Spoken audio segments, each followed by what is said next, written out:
Sandal গুলো খুলে আমার হাতে দাও, তোমার দুই গালে দুটো বাড়ি মারি আমি। এই টাকা তুই রাখ, কখনো আমি না কষ্ট পাইনি, আসলেই কষ্ট পাইনি। যে জিনিসটা ঘটবে এর আভাস আমরা যখন আগে থেকেই পাই, যখন আর কষ্ট পাই না। এটা কিন্তু হওয়ারই ছিল, আমরা যা ভাবি তা ঘটে গেলে। আচ্ছা কি ট্রাই করবো আজকে আমরা? যেটা খুশি সেটা ট্রাই করো। আমি একটা স্যান্ডউইচ, প্যানকেকস আর একটা কোল্ড কফি।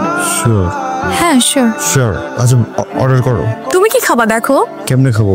স্টুডেন্টকে পড়াচ্ছিলাম না, দে ভেরি কেয়ারিং। এত খাওয়াইলো, এত নাস্তা দিলো, জায়গা হচ্ছে পেটটা আর পড়তেছে না। আচ্ছা তুমি একটা লেমনেড খাও। লেমন খাবো? আচ্ছা দাঁড়াও, তো এটা লেমনেড খাই নাকি? না বেশি বড় হবে, প্রাইসটা দেখছো? তার মানে অনেক বড় লেমনেড। এত বড় লেমনেড খাইতে পারবো না। একটা কথা বলি তোমাকে, লেমনের মানে কি? লেবুর পানি। দেখছো লেবুর পানির দামটা কত লিখে দেখছো? 450 টাকা। একটা লেবুর পানি 450 টাকা মানে বুঝো কত বড়। এত বড় খাবো কি হবে? পেটে জায়গা হবে না। এই যে ভাই এক্সকিউজ মি। স্যার ভালো।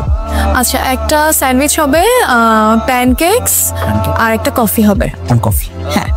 স্যান্ডউইচ 400 টাকা, কফি 180, প্যানকেক 350 টাকা। এদিকে ওয়েটারকে টিপস দিতে হবে 20 না 30, 40, 50 টাকা না দিলে সম্মানই থাকবে না। তার মানে আমি শেষ।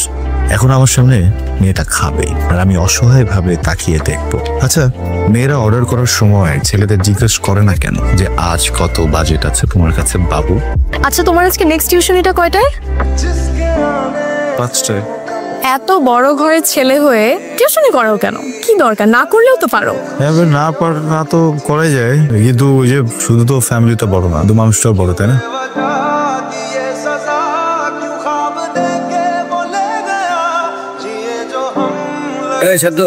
তত যে টাকা পাই, টাকাটা কবে দিবি ভাই? টাকা কবে দিবি? টাকা কত ভাই?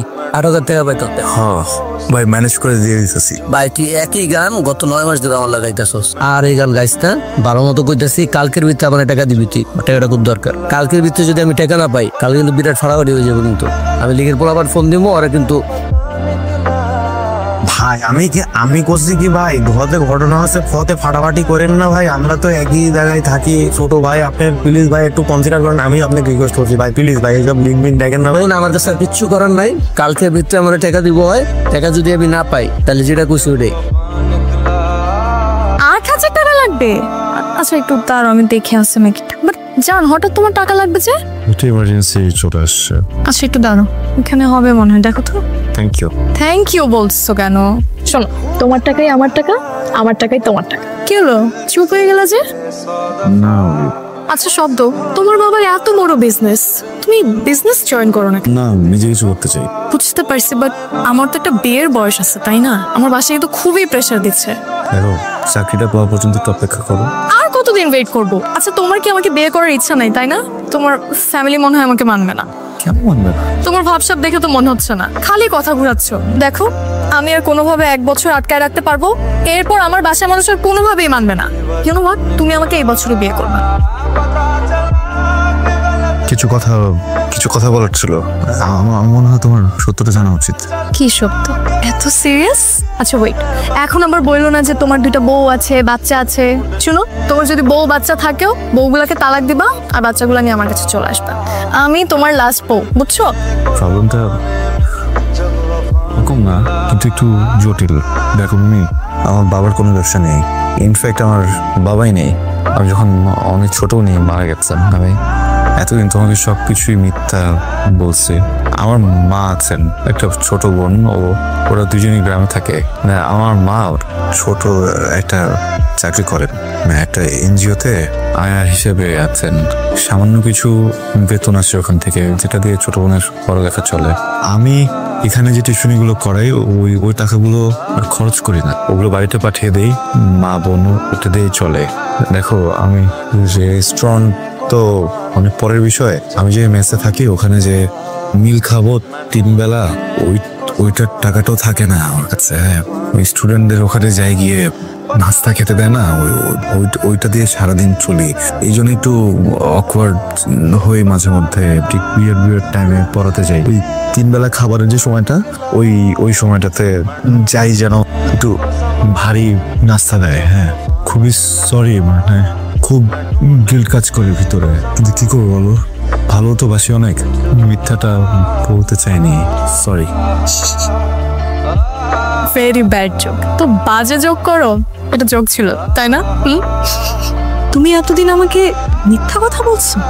তোমার মা আয়া মানে কাজের বুয়া, তোমার বাবা নাই, এত মিথ্যা কথা বলার পর আবার তুমি টাকা নিছো আমার থেকে। তাই চেহারা দেখছো আয়নায় নিজে দাঁড়াইছো কখনো আয়নার সামনে? তোমার সাথে আমার যায় মানে বাস্তবতা বলতে তো একটা জিনিস থাকে তাই না, যে রিয়েলিটি শব্দটা শুনছো কখনো? স্যান্ডেল খুলো তো, তোমার স্যান্ডেল গুলো খুলে আমার হাতে দাও, তোমার 2 গালে 2টা বাড়ি মারি আমি। টাকা ফেরত দাও আমার, এক্ষুনি আমার টাকা ফেরত দাও। আমি ছেলে মিথ্যাটা বলে টাকাটা নিয়ে যেতে পারতাম, কিন্তু আমি সত্যটা বললাম। টাকার জন্য সত্যি বলছো, এবার উদ্ধার করে ফেলছো তুমি। এক্ষুনি এই মুহূর্তে আমার টাকাটা ফেরত দাও, আর এরপর এই চেহারা জীবনেও যেন আমি না দেখি। তুমি প্রয়োজন আমার সাথে সম্পর্কটা রেখো না, আরো বাজে কিছু বলতে ইচ্ছে করলে বলতে পারো, টাকাটা খুব দরকার বুঝছো। জানি রাগ করে আসো, মনে করো ভিক্ষা দিচ্ছ, কেউ তো ভিক্ষা ফেরত দেয় না তাই না? আমি কথা দিলাম আমি এটা আগের মাসে ফেরত দিয়ে দেবো, প্লিজ আমি টাকাটা নিয়ে যাই প্লিজ প্লিজ। ভিক্ষা লাগবে না, যা দিলাম ভিক্ষা, এই টাকা তুই রাখ, আর যেন কখনো আমার ত্রিসীমানাও তোমাকে না দেখি। আমি না কষ্ট পাইনি, আসলেই কষ্ট পাইনি। যে জিনিসটা ঘটবে এর আভাস আমরা যখন আগে থেকেই পাই তখন আর কষ্ট পাই না। এটা একদিন হওয়ারই ছিল। আমরা যা ভাবি তা ঘটে গেলে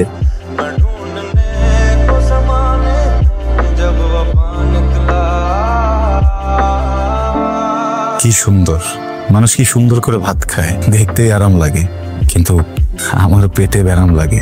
হোটেলে সাজানো তরকারিগুলো আমার দিকে তাকিয়ে প্রশ্ন করছে, খেতে চাস? খেতে গেলে তো টাকা লাগবে, টাকা আছে পকেটে? পকেটে তো টাকা নাই। রিজিক, আল্লাহ রাব্বুল আলামিন কার কোথায় রিজিক লিখে রাখছেন এটা উনিই ভালো জানেন। আমার রিজিক হয়তো বা এই অর্ধেক রুটিতে, আমি জানি অর্ধেক রুটিতে আমার পেট ভরবে না, আমার পেটকে বুঝতে দেওয়া যাবে। স্যার আপনি এভাবে খাচ্ছেন কেন?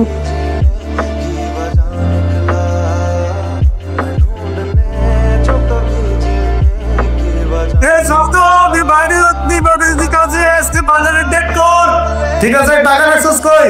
বালিশের নিচে আছে, আমার বালিশের নিচে। নীল খাই আর না খাই সাথে হচ্ছে বাদাটা আমার করতে হবে। এই শব্দ কি অবস্থা? ভালো? এই আরে গাই কি কালা ভাই, ভাই কালা তো না, হ্যাঁ